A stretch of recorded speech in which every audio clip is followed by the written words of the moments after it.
तो आज है हमारा डे 6 जिसमें हम एक नया चैप्टर स्टार्ट कर रहे हैं, dissolution of A partnership firm.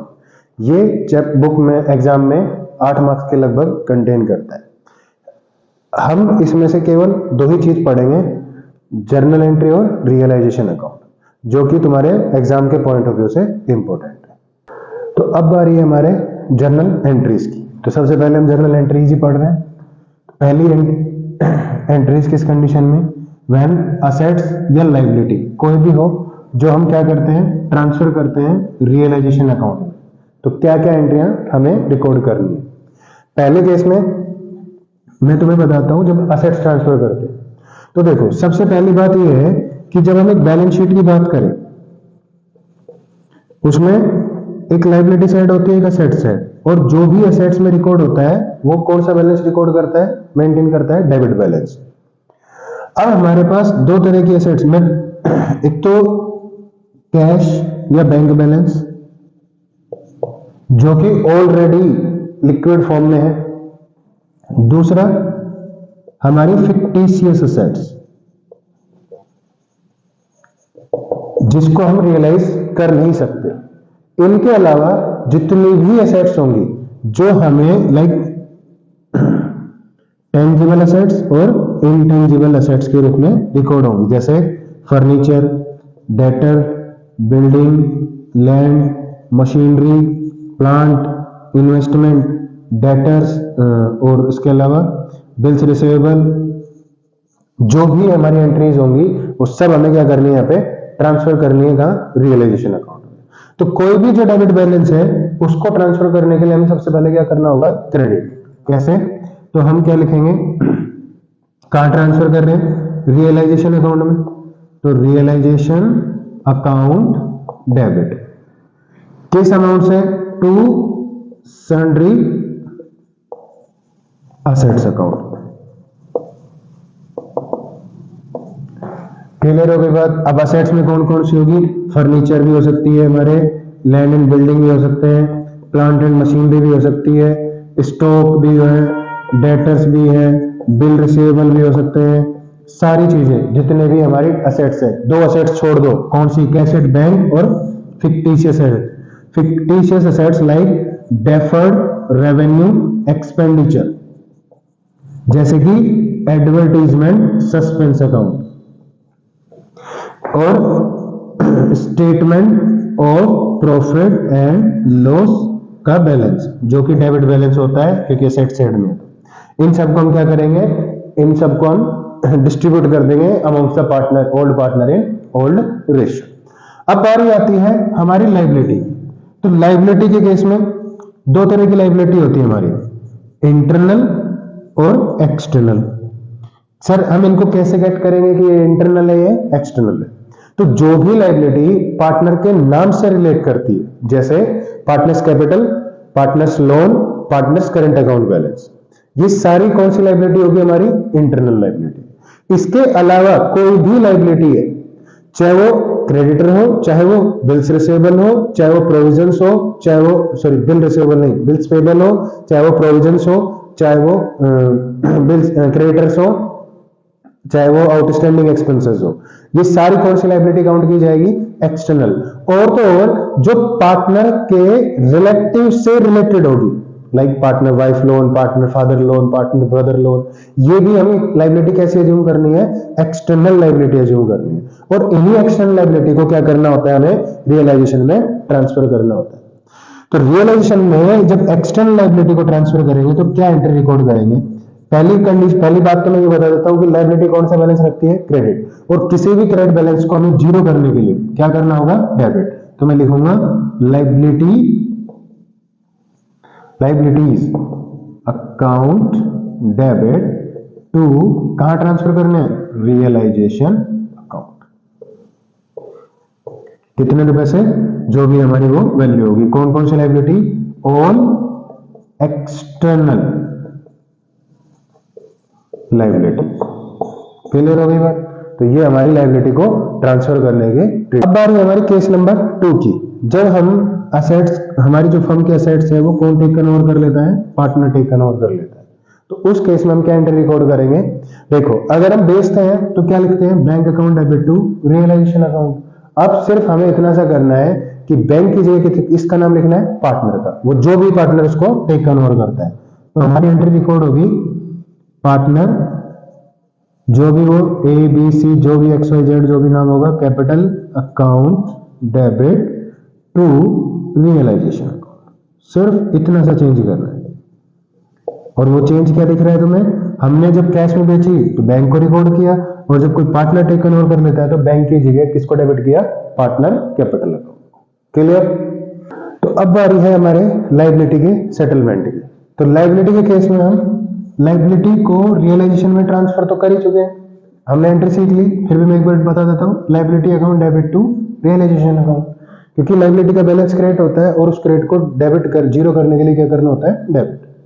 अब बारी आती है लायबिलिटी को पे ऑफ करने की या सेटल करने की। तो जब लायबिलिटी पेड बाय फर्म, यानी कि फर्म की लायबिलिटी कौन ही पे कर रहा है? फर्म ही पे कर रही है। तो सबसे पहली बार फर्म की जेब से पैसा जा रहा है तो हम एक क्रेडिट साइड को तो रिकॉर्ड कर लेते हैं। तो पैसा जाएगा तो क्या लिखेंगे? टू बैंक अकाउंट, जो जितने भी अमाउंट से हम पे कर रहे हैं। और जब स्पेस में डेबिट, तो उस डेबिट में हम क्या मेंशन करेंगे? रियलाइजेशन अकाउंट, यानी कि जो हमारी अकाउंटिंग एंट्री होगी वो क्या होगी? Realisation account debit to bank. कब? जब हम लायबिलिटी, हमारी जो फर्म है वही खुद ही पे करती है, हम लायबिलिटी फर्म के पैसे से ही पे ऑफ करते हैं तो होती है। दूसरी बारी आती है, मतलब दूसरा टॉपिक आता है, जैसे यहाँ पे लायबिलिटी तो पेड कर रही है फर्म, यहाँ second case when liability paid by the partner, यानी कि फर्म के ब्याज पे कौन पे करते हैं? पार्टनर पे करते हैं। तो इस बार पार्टनर की जेब से पैसा नहीं, फर्म की जेब से पैसा नहीं जाएगा, तो फर्म पैसा किसकी जेब से जाएगा? पार्टनर की जेब। तो हमने डिस्कस करा था कि जब भी बैंक की पार्टनर की फर्म की जिम्मेदारियों को कौन निभा रहा हो? पार्टनर। तो हमें बैंक की जगह किसका नाम लिखना है? पार्टनर का नाम लिखना है। यानी कि हमारी जो एंट्री होगी वो हो जाएगी realisation account debit to partners capital. अब वो कौन पार्टनर है? जो भी है एक्स वाई जेड, जिसने भी लायबिलिटी पे करी है उसके नाम से हम रिकॉर्ड कर दें। क्लियर होगी बात? अब उनका एक लास्ट रिवीजन, एक लास्ट लाइन आती है कि कई बार हमारी जो लायबिलिटीज है ना वो सेटल हो जाती है किसके साथ? फर्म्स की असेट्स के साथ। तो इसमें तीन कंडीशन है। पहली कंडीशन, जब फुल एंड फाइनल सेटलमेंट में हो। इट मींस हमारे पास एक लायबिलिटी है जिसका नाम है क्रेडिटर्स, जो कि हमसे 17,000 रुपए की पेमेंट रिसीव करने के लिए रेडी है, यानी कि उनको हमें 17,000 पे करने। और हमारे पास जो स्टॉक है वो भी 17,000 का ही है, या फिर 19,000 का है, या फिर 15,000 का है, जो भी वैल्यू है, चाहे वो लायबिलिटी की कम हो, चाहे एसेट्स की कम हो, चाहे लायबिलिटी की ज्यादा हो, चाहे एसेट्स की ज्यादा हो। लेकिन क्रेडिटर्स कहते हैं कि जो हम आपके 17,000 मांगते हैं ना, आप हमें ना स्टॉक दे दो, चाहे वो 17,000 का हो, चाहे वो 19,000 का हो, चाहे वो 15,000 का हो, for full and final settlement, कि आप हमें स्टॉक पे भेज दो, दे दो हमें रिटर्न में, हम आपका पेमेंट को सेटल कर देंगे। तो उस केस में हमें पार्टनरशिप के फर्म के केस में कोई भी एंट्री पास नहीं करनी। तो तुम्हें क्या करना है उस केस में? No entry. कब? जब हमारी कोई लायबिलिटी असेट्स के साथ या असेट्स लायबिलिटी के साथ फुल एंड फाइनल पेमेंट में क्या हो जाती है? सेटल हो जाती है। एक पॉइंट क्लियर हो गया। सेकेंड पॉइंट, जब हमारे पास असेट्स की वैल्यू तो हो ज्यादा और लायबिलिटी की वैल्यू हो कम, यानी कि जैसे क्रेडिटर तो 17,000 के हैं और हमारे पास जो असेट्स है स्टॉक वो हमारी 20,000 की है, और क्रेडिटर एक्सेप्ट करते हैं कि हम जो स्टॉक है वो कितने में टेकन ओवर करेंगे? 20,000 में। इसका मतलब असेट्स की वैल्यू क्या है? ज्यादा है किससे? हमारे लायबिलिटी की वैल्यू से। तो देखो वो हमें स्टॉक के बदले में कितने रुपए पे करेंगे? 20,000, और उनकी लायबिलिटी कितने की है? 17,000 की। तो हम 17,000 तक तो सेटलमेंट कर लेंगे, रिमेनिंग 3,000 वो क्रेडिटर से हम रिसीव कर लेंगे, यानी कि इन 20,000 में से 17,000 तो क्रेडिटर के कटवा दो कि भाई आप 17,000 रुपए तो जो मांगते हो एडजस्ट कर लो, जो बच गए 3,000 वो आप हमें पे कर दो। तो हमें पैसा रिसीव होगा, तो हम लिखेंगे बैंक अकाउंट डेबिट टू, अब कोई असेट्स कोई लायबिलिटी नहीं, क्या? Realisation account. कितने रुपए से? 3,000। असेट्स थी कितने की 20,000 की, लायबिलिटी कितने की 17,000 की, तो सेटल हो गई। और उसका एक्स्ट्रा जितना भी अमाउंट था उन्होंने फर्म को पे कर दिया, किन्होंने creditors. Clear point. Third condition आती है जब लायबिलिटी की वैल्यू मोर देन हो किससे, असेट से। यानी कि अब हम अज्यूम कर रहे हैं कि हमारे जो क्रेडिटर तो 17,000 के है वो, लेकिन जो स्टॉक है ना वो 15,000 का है।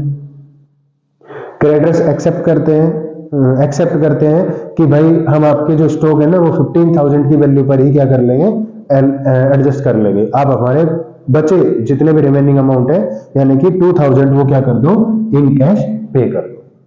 ठीक है, यानी कि क्रेडिटर जो 17,000 के हैं उन्होंने असेट्स को कितने रुपए में एक्सेप्ट कर लिया, 15,000 में। तो 15,000 तक तो बैलेंस क्लियर हो गया, रिमेनिंग कितने बचे 2,000। तो उस 2,000 की हमें क्या करनी होगी, पेमेंट करनी होगी।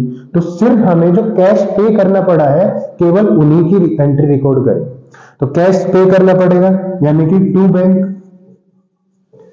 पैसे जा रहे हैं ना मेरे, और कितने रुपए जा रहे हैं 2,000 जा रहे हैं। किस लिए, जो भी नाम लिखा जाएगा उसको लिखेंगे हम रियलाइजेशन अकाउंट के नाम से। कितने रुपए से डेबिट करोगे, 2,000 से। तो इसका मतलब ये हुआ कि अगर हमारी लायबिलिटी ज्यादा है और असेट्स कम में एडजस्ट होती है तो हमें पैसे पे करने पड़ेंगे। तो जितना कैश पे करना पड़ेगा उसकी entry realisation account debit to bank account 2,000 से। जब असेट्स की वैल्यू ज्यादा और लायबिलिटी की वैल्यू कम हो तो असेट्स की वैल्यू का पैसा वो रिमेनिंग मनी वो लायबिलिटी होल्डर हमें पे कर जाएगा। यानी कि फर्म क्या कर लेगी, रिसीव। तो कितना कैश रिसीव कर रही है वो एंट्री रिकॉर्ड करनी है, bank account debit to realisation account कितने रुपए से 3,000 से। क्लियर। और जब फुल और फाइनल सेटलमेंट हो जाता है किसका, असेट्स का और लायबिलिटी का अपने, कि ना तो तुम्हें अब असेट्स को बेच के पैसा रिसीव करना है और ना ही लायबिलिटी को पे करने की कोई एंट्री करनी है, तो उस केस में हमें कोई एंट्री पास नहीं करनी होती, यानी कि नो एंट्री। तो असेट्स और लायबिलिटी को सेटल करना सीख गए। अब बारी है रियलाइजेशन एक्सपेंसेस की। तो रियलाइजेशन एक्सपेंसेस में कुछ कंडीशंस है, 3-4 केस पढ़ते हैं जो मैं अभी आपको बता देता हूं। पहली कंडीशन, क्वेश्चन में लिखा है रियलाइजेशन एक्सपेंसेस पेड, या ये भी लिखा है realisation expenses paid by firm. ठीक है, इट मींस ये किसके खर्चे हैं, फर्म के ही खर्चे हैं, और कौन पे कर रही है, फर्म ही पे कर रही है। तो बहुत ही सिंपल एंट्री है, जैसे लायबिलिटी पे करने की एंट्री करते थे वही रियलाइजेशन पे करने की हो जाएगी। तो हम लिखेंगे realisation account debit to bank या कैश। अगर हम कैश में पे कर रहे हैं तो कैश लिखेंगे और बैंक से पे कर रहे हैं तो बैंक। ठीक है, कुछ मेंशन ना किया जाए तो जो तुम्हें अच्छा लगे वो करो। ठीक है, तो हमारी सेकंड कंडीशन आती है realisation expenses paid by partner. इस बार खर्चे कौन पे कर रहा है, partner, behalf of the firm. किसके बिहाफ पे, फर्म के बिहाफ पे। तो एंट्री कॉमन रहेगी क्या, रियलाइजेशन अकाउंट डेबिट, और किसकी जिम्मेदारी रिस्पॉन्सिबिलिटी है, फर्म की, और कौन पे कर रहा है, पार्टनर। तो तुम एक सिंपल वर्ड कि क्या लिखना है, जो तुम बैंक लिख रहे थे ना टू बैंक, उसकी जगह सिर्फ इसका नाम चेंज करना है, बैंक की जगह पार्टनर का। तो तुम लिख दोगे realisation account debit to partner, जो भी हो पार्टनर हो, XYZ जो भी कैपिटल अकाउंट, कितने अमाउंट से, जितने उसने एक्सपेंसेस पे किए हो। क्लियर हो गई बात। तो इस बार हमारा case number third, realisation expenses paid by partner and borne by partner. यानी कि इस बार खर्चों की जिम्मेदारी किसकी थी, पार्टनर की ही, और पे भी किसने करे, पार्टनर ने। तो उस केस में हमें कोई एंट्री रिकॉर्ड नहीं करनी, बिकॉज क्योंकि हम अकाउंटिंग इसके लिए कर रहे हैं, फर्म के लिए, ना कि इंडिविजुअल पार्टनर के लिए उसके सेपरेट अकाउंट मेंटेन करेंगे। तो उस केस में फर्म के बुक्स ऑफ अकाउंट में कोई एंट्री रिकॉर्ड नहीं होगी। तो तुम साफ साफ लिख दोगे no entry. Clear. Number fourth, realisation expenses borne by partner, कि खर्चे किसको पे करने हैं, पार्टनर को। सारे कौन बेयर करेगा, partner, but paid by firm. लेकिन पार्टनर के ब्याज पे कौन पे कर देती है, फर्म पे कर देती है। तो इस बार खर्चा फर्म का नहीं था, लेकिन फिर भी फर्म को अपनी जेब से पैसे देने पड़े, और फर्म के जब अकाउंट से पैसे जाएंगे तो तुम्हें सबसे पहले क्रेडिट क्या करना है, टू कैश या बैंक। क्लियर? फर्म की जेब से पैसे जा रहे हैं ना, तो हमारे पास पैसे जाते हैं तो बैंक अकाउंट क्या होता है, कैश अकाउंट क्रेडिट होता है। सेकंड, जब खर्चा बॉन्ड किसने करना था, पार्टनर ने, तो पे भी किसको करना चाहिए, पार्टनर को। लेकिन उस टाइम किसी भी कंडीशन में पार्टनर पे नहीं कर पाया और पार्टनर के ब्याह पे फर्म ने पे कर दिए। तो अब एक पार्टनर की रिस्पॉन्सिबिलिटी बनती है कि जो खर्चे मेरे ब्याह पे फर्म पे कर रही है मैं वो फर्म को रिटर्न कर दूंगा। क्लियर हो गई बात? यानी कि जो पैसा फर्म ने पे किया है वो उसकी रिकवरी फर्म कहां से करने वाली है, पार्टनर से। पार्टनर से जब कोई रिकवरी करते हैं तो हम उसके कैपिटल अकाउंट को हम क्या करते हैं, एडजस्ट करते हैं, चाहे उसको हमने पैसे पे करने हो चाहे वो रिसीव करने। तो उस केस में हम एंट्री क्या रिकॉर्ड करेंगे, कैश या बैंक तो क्रेडिट कर चुके हैं, अब बारी डेबिट की है, तो तुम्हें सिर्फ सिंपली क्या करना है, पार्टनर्स के कैपिटल अकाउंट को क्या करना है, डेबिट करना है। अच्छा, वो पार्टनर्स ऐसे मतलब पार्टनर का कि भाई जो पार्टनर कैपिटल है ना, जैसे एक्स ने पे, एक्स के ब्याह पे किया है तो एक्स की कैपिटल हो जाएगी, जेड के ब्याह पे किया है तो जेड कैपिटल अकाउंट डेबिट हो जाएगी। तो हमारी एंट्री होगी partner capital account debit to cash या बैंक अकाउंट। जो भी हमें अमाउंट फर्म ने पे करे होंगे वही अमाउंट कैश से कम हो जाएगा और वही अमाउंट डेबिट कर लेंगे पार्टनर्स के कैटेगरी। लास्ट कंडीशन फिफ्थ, जिसमें हमने क्या करना है, देखो, firm paid remuneration to the partner for dissolution work, कि भाई पार्टनर को सारा डिसोल्यूशन का काम देखना होगा, उसके लिए फर्म उसको कुछ रेम्यूनरेशन लाइक सैलरी कमीशन क्या करेगी, प्रोवाइड कराएगी। और all expenses bear by the partner, और वो जो भी खर्चे होंगे उस केस में या तो पार्टनर बियर करता है या फिर वो फर्म बियर करती है। तो क्वेश्चन की कंडीशन है कि कौन बियर कर रही है, कौन बियर कर रहा है एक्सपेंसेस को, पार्टनर। ठीक है, तो हमें केवल एक ही एंट्री प्रोवाइड करानी है। देखो इसमें भी कंडीशन में समझाता हूं। पहले हमें फर्म क्या करेगी, पार्टनर को रेम्यूनरेशन प्रोवाइड कराएगी। तो जैसे हम पार्टनर के फर्म के ब्याह पे पार्टनर पे करता था तो क्या एंट्री करते थे, relation to partners capital account. वही एंट्री इस बार करनी है, realisation account debit to partner capital account for remuneration pay करने के, कि फर्म को क्या करने हैं, कुछ रेम्यूनरेशन अमाउंट, जो भाई 50,000 रुपए दे देंगे तू हमारे लिए काम कर ले, तो वो पार्टनर एग्री करता है और कर। और जो भी खर्चा होगा वो डिसोल्यूशन के वर्क के लिए वो कौन बेयर करेगा, पार्टनर। तो इस बार हम अज्यूम करते हैं कि बेयर किसने करे, पार्टनर, तो पे भी कौन करेगा, पार्टनर ही। तो उस केस में हम कोई एंट्री नहीं करते। क्लियर होगी बात? अब हमें वही कंडीशन अप्लाई करनी है। हमारे वो जो तीन मेथड, तीन जो कॉम्बिनेशन बने हैं ना, पहला relation to account debit to cash या बैंक, दूसरा relation account debit to partner capital, तीसरा partner capital account debit to bank. उन्हीं तीन कॉम्बिनेशन से सारे एडजस्टमेंट क्या हो जाएंगे, हम उनको अकाउंटिंग ट्रीटमेंट से सोल्व कर सकेंगे। तो यहाँ पे हमें सिर्फ रेम्यूनरेशन, देखो when expenses borne by firm but paid by partner, वही कंडीशन है। ठीक है, अच्छा, एक्सपेंसेस बियर कौन कर रहा है, पार्टनर, तो पेड भी कौन करेगा, पार्टनर ही करेगा। तो उस केस में कोई एंट्री नहीं करनी। बट यहां मेंशन कर देते हैं एक्सपेंसेस पेड बाय फर्म, कि एक्चुअली में जब एक्सपेंसेस पे करने की बारी आई ना तो किसने पे किए, वो फर्म ने। तो देखो सबसे पहले पार्टनर को रेम्यूनरेशन दे दो, ठीक है, उसका हमारे हिसाब क्लियर। अब एक्सपेंसेस बोर्न करने थे पार्टनर को, लेकिन पे किसने करे, फर्म ने। तो फर्म के पार्टनर के ब्याह पे कौन पे कर रही है, फर्म, वो केस अप्लाई कर दो। तो उस केस में सेकंड एंट्री क्या हो जाएगी, क्या एंट्री करते हो, partners capital account debit to bank account, क्योंकि फर्म की जेब से पैसे जा रहे हैं और उसकी रिकवरी हम कहां से करेंगे, पार्टनर के कैपिटल अकाउंट से, वो जो भी अमाउंट है। कंडीशन एक और बता देता हूं,